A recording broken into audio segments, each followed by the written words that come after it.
मी doctor Ahmad Qadri हॉस्पिटलमध्ये consultant gynaecologist आणि sonologist आहे. इथे सगळे प्रकारचे स्त्रीरोग निदान होतात. मोदी सरकार, मोदी सरकार, मोदी सरकार. आज़ादी बचाओ न्यूज़ चैनल में सभी दर्शकों का स्वागत है। संसद में हुई घटना को लेकर विपक्ष के सांसदों ने चर्चा के लिए स्पीकर से डिमांड की तो सत्तापक्ष पार्टी की तरफ से 143 विपक्ष के सांसदों पर निलंबन की कार्रवाई की गई, जिसको लेकर आज 22 दिसंबर 2023 को सोलापुर शहर में इंडिया अलायंस के नेताओं ने भाजपा के विरोध में जिला परिषद गेट के पास विरोध प्रदर्शन किया। भारतीय जनता पक्षाला 4,81,00,000 9.5 लाख मत काँग्रेसला जास्त मिळालेला आहे. पण काँग्रेसवाल्यांना सुद्धा माझं सांगणं आहे, थोडं मोठ्या भावाची भूमिका बजवा.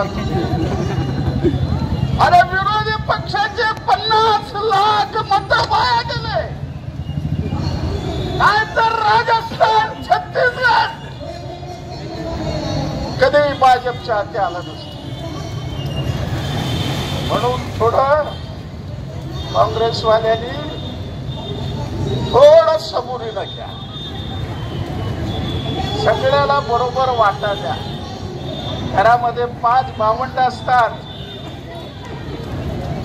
महाभारतामध्ये जसं कुस्ती सगळ्याला न्याय देत होती, त्या पद्धतीनं काँग्रेस पक्षाची जबाबदारी आहे या छोट्या छोट्या पक्षांना सांभाळायचं. नसेल तुम्ही बी आहात, आम्ही बी आहात, बोंबलत बसा सगळे.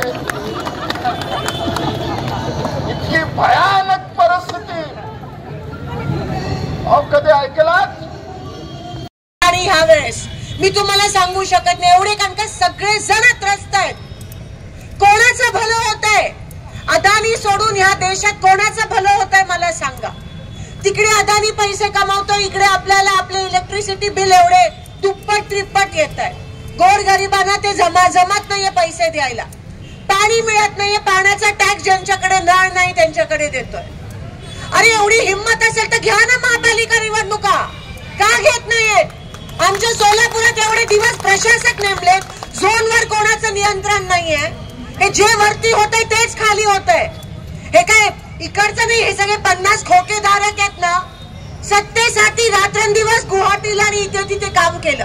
तेवढेच कष्ट आमच्या गोरगरिबांसाठी केले असते तर तुमचं थोडंसं ते लाईट बिल जरी माफ झालं असतं.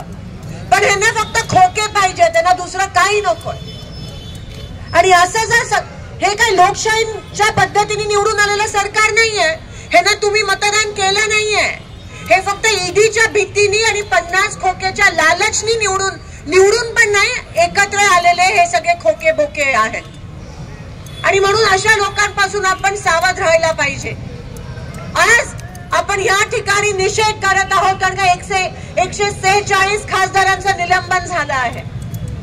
याच पद्धतीत आपण एकजुटीने लढलं पाहिजे. मला माहितीये काय काय लोकांना वाटतं की आपण आवाज देऊन काय होणार आहे, हा माणूस त्याला जे करायचं ते करणार आहे, पण तसं नाहीये. कारण का सामान्य लोक बघतात, सामान्य लोकांना पाहिजे, सामान्य लोकांना दुसरा पक्ष पाहिजे, पण आपण त्यांच्या घरोघरी पोहोचणं खूप गरजेचं आहे.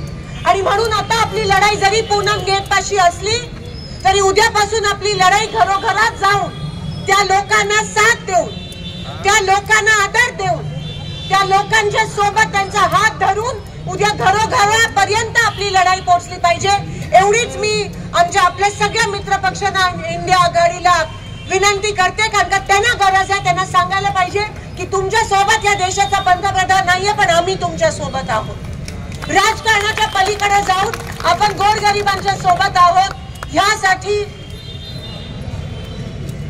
आपण गावोगावी, मोहल्ला, झोपडपट्टी, तांड्यावर आता जायची गरज आहे. आणि त्याच पद्धतीत इंडिया आघाडीचं पुढची वाटचाल असेल, एवढंच या ठिकाणी सांगते. आपण सगळे या ठिकाणी आलात आणि मला असं वाटतं एकता में ही ताकद आहे, संघटने में शक्ती आहे. आपण सगळे एक समजून आपण या ठिकाणी ह्या बीजेपीच्या विरोधात लढा दिलाच पाहिजे, एवढंच या ठिकाणी सांगते. आणि पत्रकारांना पण विनंती करते की तुमच्यावर पण खूप मोठ्या प्रमाणात ठिकाणी दबाव असेल, अत्याचार होत चाललाय, पुढच्या वेळेस तुम्ही त्या बाजूला जरी असलात तरी तुमचे काही मित्र ह्या बाजूला पण आम्हाला बघायचेत एवढीच त्या ठिकाणी विनंती करते. कारण का इंडिया आघाडी नेहमी तुमच्यासाठी पण आवाज उचलत असते. महिलांसाठी असेल, दीन दलित अल्पसंख्याक दिव्यांगांसाठी ज्यांचा आवाजच राहिला नाहीये, म्हणजे आज खासदारांचा आवाज दाबतायत, उद्या गोरगरिबांचा आवाज दाबायला हे कमी पडणार नाहीत. आणि म्हणून ही धोक्याची घंटा आहे. आणि आपण आता जर सावध नाही राहिलो तर हे देश या लोकांच्या हातात जाईल आणि लोकशाही टिकणार नाही. आणि म्हणून कठोरपणे मी या गोष्टीचा निषेध करते आणि इथेच थांबते. धन्यवाद. जय हिंद, जय महाराष्ट्र. मोदी सरकार हाय हाय, मोदी सरकार, मोदी सरकार, मोदी सरकार.